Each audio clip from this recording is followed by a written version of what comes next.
دو جملے اس پر بھی عرض کرتا ہوں کہ بدعت کیا چیز ہوتی ہے. لیکن بدعت لفظ ہے یہ بدعن سے نکلا ہے.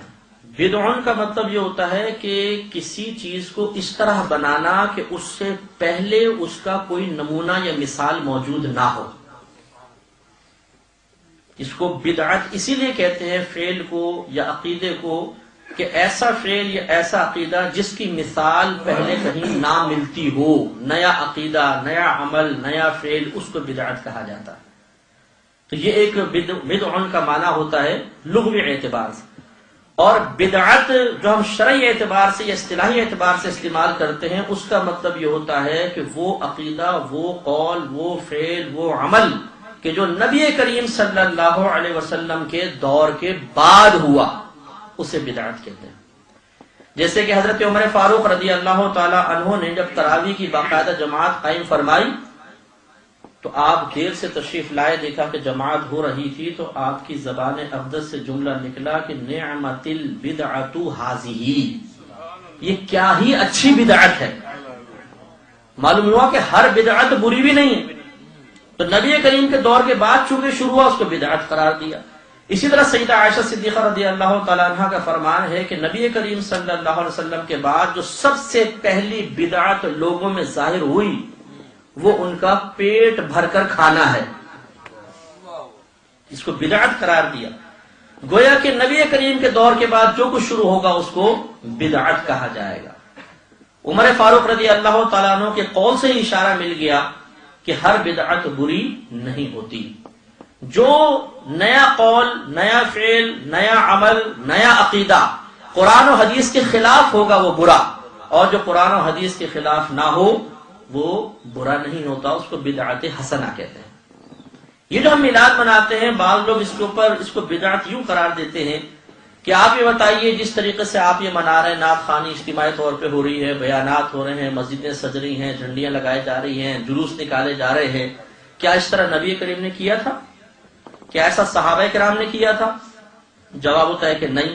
تو جب انہوں نے نہیں کیا تو آپ کیوں کر رہے ہیں؟ لہذا یہ بدعت ہوا.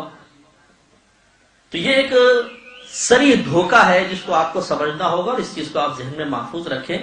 پہلی بات تو یہ کہ بدعت وہ چیز ہے کہ جو نبی کریم کے دور کے بعد پیدا ہوئی، یا لغوی معنی کے اعتبار سے ایسی چیز جس کے پہلے کوئی مثال اور نمونہ موجود نہ ہو. جبکہ ہم جو میلاد مصطفیٰ صلی اللہ علیہ وسلم منا رہے ہیں یہ کسی جہت سے بدعت ہو ہی نہیں سکتی ہے. وجہ اس کی کیا ہے؟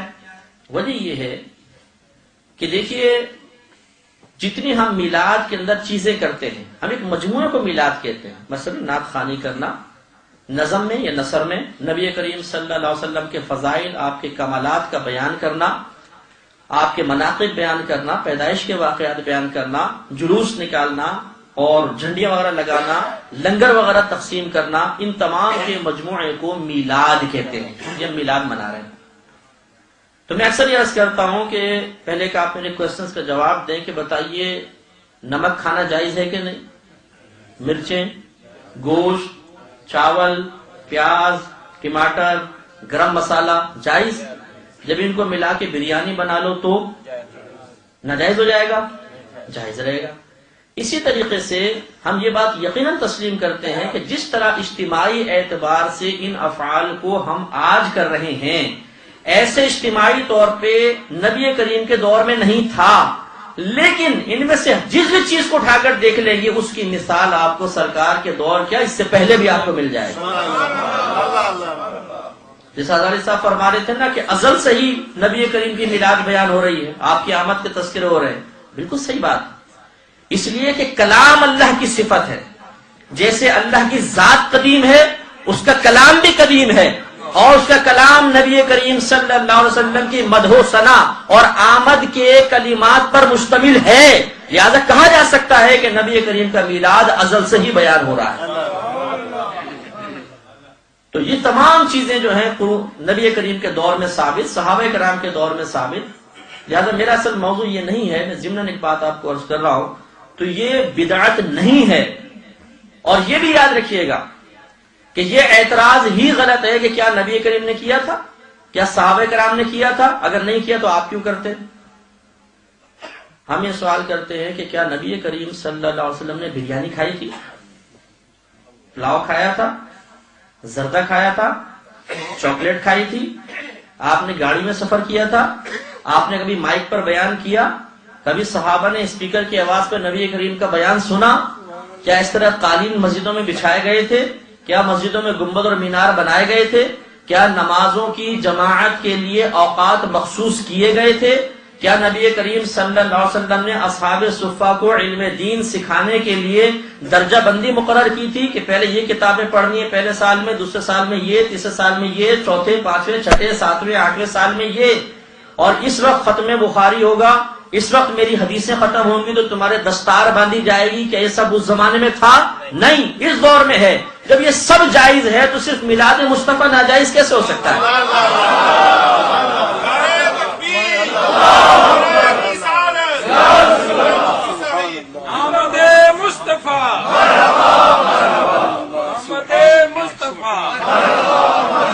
اور کسی نے بڑی پیاری بات کہی کہ اگر آپ یہ کہتے ہیں کہ کیا اس دور میں سب کچھ تھا؟ نہیں، اگر نہیں تھا تو پھر آپ کیسے جائز؟ تو پوچھا جائے کہ کیا تم اس دور میں تھے؟ نہیں، تو تمہارا وجود کیسے جائز ہو گیا؟ تم بھی تو اس دور میں پیدا ہوئے ہو نا، تو پھر بعد میں کیوں پیدا ہوئے؟ نبی کریم کے دور میں کیوں نہیں پیدا ہوئے؟ جی بعد میں پیدا ہوئے کوئی بات نہیں، اللہ نے بعد میں پیدا کیا، ٹھیک ہے۔ تو اللہ تعالیٰ نے اگر بعد کے لوگوں کو اپنے حبیب کا میلاد منانے کا نیا طریقہ الہام فرما دیا جو پرانے سے تعلق رکھنے والا ہے، تو اس میں کون سے اعتراض کی بات؟ کون سی ایسی چیز ہے جس میں تبدیلی نہیں ہوئی؟ شادی کے معاملات دیکھ لیں، بزنس کے معاملات دیکھ لیں، ایک دوسرے سے میل جول کے معاملات دیکھ لیں، مبارکباد کے معاملات دیکھ لیں، تعلیم کے معاملات دیکھ لیں، سب تبدیل ہو گئے ہیں۔ جب سب تبدیلی کے باوجود آپ یہ کہتے ہیں کہ جب تک دائرہ شریعت میں ہے جائز ہے، تو جب تک میلاد مصطفیٰ کسی بھی انداز سے منایا جائے، جب تک دائرہ شریعت میں رہے گا، اس کے جواز پر کوئی کلام نہیں ہو سکتا، بالکل جائز اور حق ہے۔